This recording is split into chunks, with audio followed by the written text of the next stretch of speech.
There are some amazing things you want to get early and can miss in Kingdom Come Deliverance 2, like a free horse, an early set of armor, and arguably the best sword fighting technique in the game. But let's start with an amazing permanent companion that can help you out in many ways. So after leaving the tutorial and entering the first open world region, you'll automatically receive an optional quest called Mud, which has you looking for your lost dog. Depending on who you talk to, this quest can actually take quite long, so let me lead you straight to the person who actually knows where your dog is, Huntsman Vostatek. You want to talk to his wife first, who is over here on the map, as Vostatek himself is currently missing, so you'll need the quest called Lackeys from her to go and rescue him. Save him from the wolves, carry him to his hideout and retrieve his horse for him. It is being guarded by some bandits, and while it's a big group, they're actually relatively weak, so as long as you don't get surrounded, you'll be fine. After returning the Huntsman home, simply asking about whether he's seen a dog roaming around, and he'll mark a location on your map.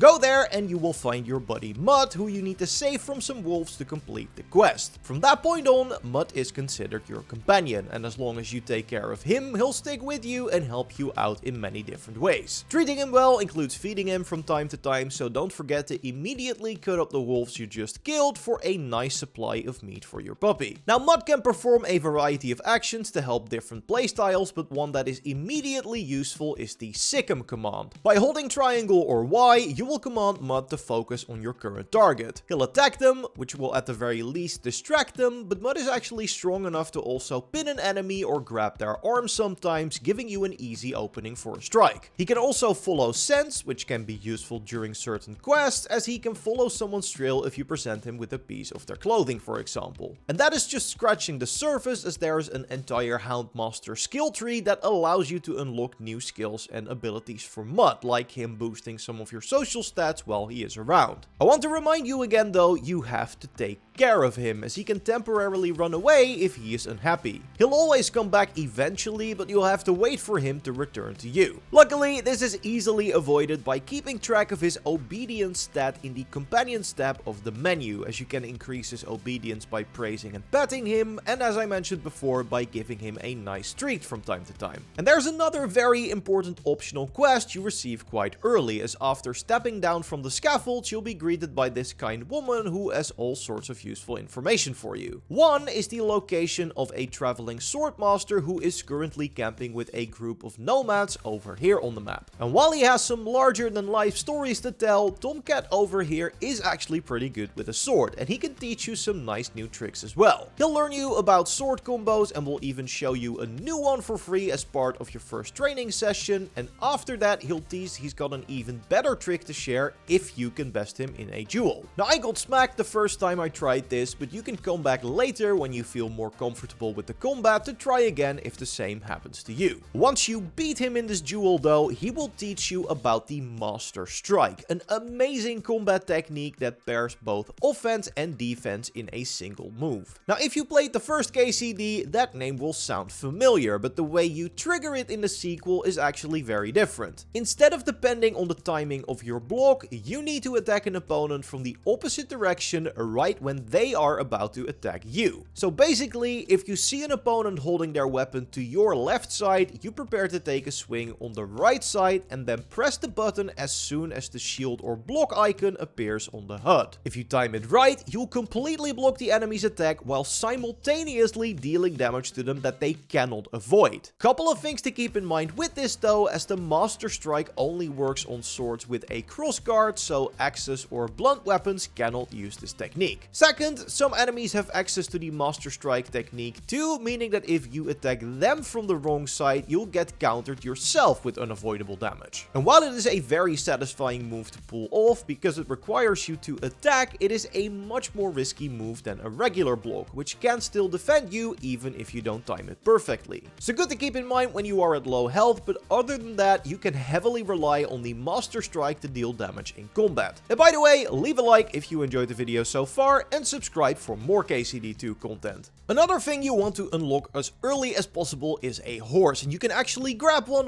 really early by going to the town of Semin over here on the map. There's a horse trader on the west side of this settlement, and if you look at his available selection of horses, there is one that you might recognize, as it's actually your horse that you lost in the events of the intro. Problem is that if you tell this to the horse trader, he won't necessarily believe you immediately, unless you pass a skill check by using either persuasion or domination. Now, persuasion depends on your speech level, so if that is high enough, you can just use that option to get the horse for free. I was able to pass the check with a persuasion score of 7. However, domination mostly depends on your charisma, a stat that is also heavily impacted by what you wear. So if you're able to buy or steal some nobleman's clothing, make sure to put that on before starting the conversation in order to pass the alternate check to get the horse for free. If both these options fail, you're still able to buy pebbles for 150 groschen, which is a lot this early on, but compared to the other horses in the stable, it's actually really cheap. In fact, if you've successfully completed the lackey quest I mentioned earlier, you'll have half of the funds already available to you, and you can haggle to get the price lower than 150. So even if you don't manage to get the horse for free, you still want to buy it, as having one makes exploration much easier. You're of course much faster, which helps with exploring the map, plus you can hold X or A to have the horse follow the road so you can take in the beautiful environments. But even more useful is the fact that your horse functions as a second inventory, as you can freely switch items between Henry's inventory and your horse's saddlebags. Do keep in mind this only works in areas where you can actually access your horse. If you're in a spot where you can't whistle for it, you also cannot access the horse's inventory. Now, the first horse you are able to buy, Pebbles, is already a very decent upgrade to your carrying capacity, but if you later find yourself with the money to buy a better one, you can increase that stat even more. That being said, the developers have stated that Pebbles has a hidden perk that will increase the horse's stats if you ride it for a long time, although I have not seen these effects for myself yet. But just like with Mutt and his Houndmaster skill tree, there is an entire tree dedicated to horse riding to make your mount even more useful. And while you want to keep an eye on your carrying weight, it is important to grab yourself some decent armor early on to protect Henry from damage. While you can buy some off a blacksmith, it's generally not cheap, so instead I recommend doing an early quest that gives you the opportunity to loot some decent gear from enemies. It's part of the blacksmith's quest chain, one of the possible ways to advance the main quest, so just keep doing what he asks of you until you are sent to the town of Semin to look for his missing helpers. When entering the town with this quest active, you are met with a cutscene that has you teaming up with the Lord of Semin and the captain of the guard to hunt down some bandits. And this detail is crucial, as while there are two groups of bandits to take out, you get two pretty strong warriors as backup who can do most of the work for you. For the first encounter, you actually have the option to borrow a crossbow and find a good vantage point, meaning you are safe from the battle entirely. But even in the second battle, you can let the more experienced fighters take aggro and single out a weaker enemy to make the fight a lot easier. Make sure to loot all the bodies after both fights, and you should have yourself some pretty decent combat armor for the early game. If you follow this blacksmith quest all the way through to the end, you'll actually get a first proper chest plate to upgrade the set. And if you'd rather work with the miller, which is your other option for the main quest, no worries, as both quests stay active independent of one another even after you decide to visit the wedding with one of the gentlemen. Let us know what amazing items you found in the comments, leave a like if you enjoyed the video, and subscribe for more KCD2 content. You can also watch our video on mistakes you don't want to make by clicking on the screen, and I will see you in the next one. Goodbye!